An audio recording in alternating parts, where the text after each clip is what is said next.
નમસ્કાર, GS TV પર આપની સાથે હું છું આરતી। તો ગુજરાતમાં રોકાણ સામે ઊંચું રિટર્ન આપવાની લાલચ આપી 6 કરોડ રૂપિયાનું સ્કેમ કરનારા બીઝેડ ગ્રુપ પર સીઆઈડી ક્રાઇમ ગુજરાતમાં 7 જગ્યાએ દરોડા પાડ્યા છે। મળતી માહિતી મુજબ 7 જગ્યાએ બીઝેડ ગ્રુપના એજન્ટો પર આ દરોડા પાડવામાં આવ્યા છે। બીઝેડ ફાઇનાન્શિયલ સર્વિસના તથા બીઝેડ ગ્રુપની અલગ અલગ કંપનીઓ સીઓ ભૂપેન્દ્રસિંહ પરબતસિંહ ઝાલા રહેવાસી ઝાલાનગર વાગડી સાબરકાંઠાએ તેના મળતિયાઓ સાથે ભેગા મળીને રાજ્યના રોકાણકારો સાથે છેતરપિંડી અને ઠગાઈ કરવાના ઈરાદે એક સુવ્યવસ્થિત કાવતરું રચી ગુજરાત તથા રાજસ્થાનમાં અલગ અલગ શહેરોમાં બ્રાન્ચો ખોલી તે ઓફિસ બ્રાન્ચો મારફતે રાષ્ટ્રીયકૃત બેંકો તેમજ અન્ય નાણાકીય સંસ્થા કરતાં વધુ ઊંચા વળતરની જાહેરાતો આપી રોકાણકારોને પ્રલોભન આપી બીઝેડ ગ્રુપની અલગ અલગ શાખા મારફતે આશરે રૂપિયા 6,000 કરોડ રોકાણકારો પાસે ગેરકાયદેસર રીતે નાણાં ઉઘરાવી લીધા હતા। સીઆઈડી ક્રાઇમના કુલ 7 પોલીસ ઇન્સ્પેક્ટર તથા 50 પોલીસ સ્ટાફ સાથે રેડ કરતા બીઝેડ ફાઇનાન્શિયલ સર્વિસની ઓફિસોમાંથી computer, laptop, printer, cash voucher, રોકાણકારો સાથે કરેલ એગ્રીમેન્ટની નકલો, application form, FD form, renewal form અને advance amount form, withdrawal form અને રોકાણકારોના રોકાણ બાબતને ચોપડા જેવું સાહિત્ય મોટા પ્રમાણમાં મળી આવેલ હોય છે। તો આ સાથે જ આ સાહિત્ય કબજે કરી સીઆઈડી ક્રાઇમે તપાસ હાથ ધરી।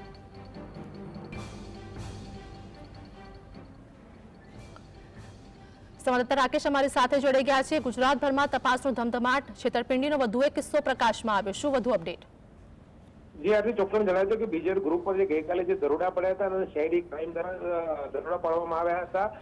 સાબરકાંઠા અને અરવલ્લી બંને જિલ્લાના અંદર દરોડા પડ્યા હતા। બંને જિલ્લાના અંદર જે બીજેડ ગ્રુપ દ્વારા ચાલતી ઓફિસો હતી, જે ડીઝલ ફાઇનાન્શિયલ ઓફિસ એને બીજેડની અન્ય પણ ઓફિસો હતી, એ દરેક ઓફિસોના અંદર પોલીસે સાહિત્ય કબજે લીધું છે। એના અંદર તપાસ કરી અધિકારીઓ સાહિત્યના અમુક લોકોને એ લોકો અટકાયત પણ કર્યા છે અને એ લોકો ગાંધીનગર ખાતે લઈ ગયા છે। હવે આગળની કાર્યવાહી ચાલુ છે, પરંતુ તપાસના અંતે જ ખબર પડશે કે ખરેખર એમને જે સાહિત્ય મળ્યું છે એના અંદર કેટલા લોકોના પૈસા છે, શું છે, એક હકીકતો ખબર પડે। અત્યાર સુધીના અંદર કોઈ પણ વ્યક્તિ કોઈ ફરિયાદ કરવા માટે સામે આવ્યો નથી કે મારા પર નાણાં છે એવું, એટલે તપાસને અંતે જ ખબર પડશે। રાકેશ, બીઝેડ ફાઇનાન્શિયલ સર્વિસ સાથે કેટલા લોકો જોડાયેલા છે અને આ સાથે જ તેના ઓનર કોણ છે, તેઓની ધરપકડ કરવામાં આવી છે કે નહીં, શું હાલની અપડેટ?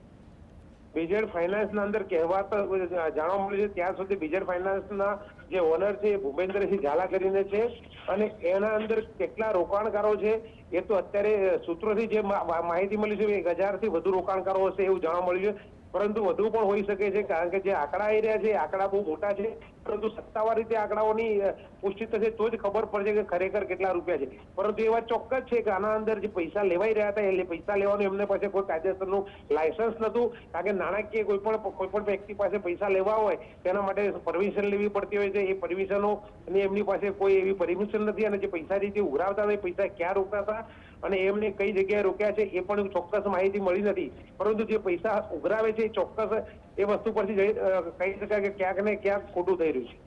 આભાર રાકેશ સમગ્ર માહિતી આપવા બદલ।